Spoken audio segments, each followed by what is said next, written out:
অন্যায় বলা ছেড়ে দাও, এটা হচ্ছে এরকম একটি পাপ। নিজের ভাইয়ের রক্ত খাওয়ার মতো, মাংস খাওয়ার মতো, গোশত খাওয়ার মতো অপরাধ হচ্ছে মানুষের পিছনে লেগে থাকা।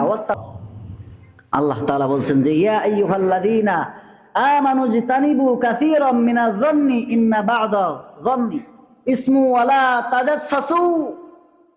আল্লাহ তাআলা বলেন যে হে মুমিনগণ, তোমরা বহুবিধ সন্দেহ থেকে, বহুবিধ গণনা থেকে, গবেষণা থেকে তোমরা বিরত থাকো। তার কারণ ইন্না বা'দা যন্নি, এটা হচ্ছে সন্দেহ, হচ্ছে মানুষকে না বুঝে না জেনে একটা কথা বলা হচ্ছে পাপ। না জেনে না বুঝে মানুষকে নিয়ে সন্দেহ করা কি? কথা বলেন না যে পাপ। ইন্না বা'দা যন্নি ইসমু ওয়ালা তাজাসসু ওয়ালা ইয়াগদাব বা'দুকুম বা'দা। মানুষকে না জেনে না বুঝে তার কথা আড়ালে নাড়াচাড়া করো না,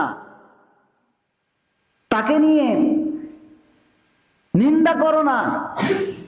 তার কথা একটি ভুল হয়েছে, অন্যায় করেছে, তাকে ডেকে সংশোধন করো, কিন্তু তার পিছনে লেগে অন্যখানে তার বিরুদ্ধে লাগিয়ে পড়ো না, তার পিছনে লেগো না। এই আদেশ কার? আল্লাহর আদেশ। তার কারণ এটা হচ্ছে এমন একটি মারাত্মক অপরাধ। আয়ুহিব্বু আহাদুকুম আন ইয়াকুলা লাহমা আখিহি মাইতান ফাকারিহতুমুহ। এটা হচ্ছে এমন একটি অপরাধ, এমন একটি পাপ, এইরকম ঘৃণ্যতম অপরাধ, যে অপরাধটা হচ্ছে কোন একজন মানুষ তার আপন ভাইয়ের রক্ত খাওয়াকে তোমরা যেভাবে ঘৃণা করো, সেইভাবে করে মানুষের পিছনে লেগে মানুষের গীবত করা থেকে তোমরা বিরত থাকো। তোমরা কি কেউ তার আপন ভাইয়ের রক্ত খাওয়াকে পছন্দ করবে? আমরা পছন্দ করি না। আল্লাহ তাআলা কি উদাহরণ দিয়েছেন, যে যেভাবে একজন মুসলমান ভাই আর একজন মুসলমান ভাইয়ের রক্ত খাওয়াকে যেভাবে আমরা ঘৃণা করি, অপছন্দ করি, অনিন্দনীয় কাজ মনে করি, নিন্দনীয় কাজ মনে করি, সেইভাবে করে তোমরা মানুষের বিপদ করা ছেড়ে দাও, মানুষের পিছনে লাগা ছেড়ে দাও, মানুষকে অন্যায় বলা ছেড়ে দাও। এটা হচ্ছে এরকম একটি পাপ। নিজের ভাইয়ের রক্ত খাওয়ার মতো, মাংস খাওয়ার মতো, গোশত খাওয়ার মতো অপরাধ হচ্ছে মানুষের পিছনে লেগে থাকা। ওয়াত্তাকুল্লাহ, তোমরা আল্লাহকে ভয় করো।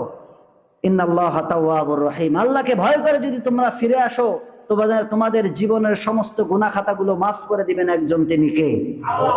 আল্লাহ মাফ করতে পারেন। 2 নম্বরে প্রিয় নবীজি দেখলেন যে জাহান্নামের আগুনে শেক দিয়ে, কিছু কাশি দিয়ে কিছু মানুষের জিহ্বাকে কেটে দেওয়া হচ্ছে। আস্তাগফিরুল্লাহল আযীম।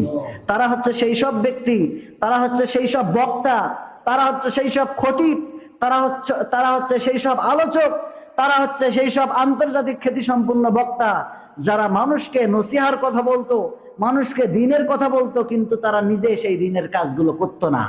নাউযুবিল্লাহি মিন যালিক।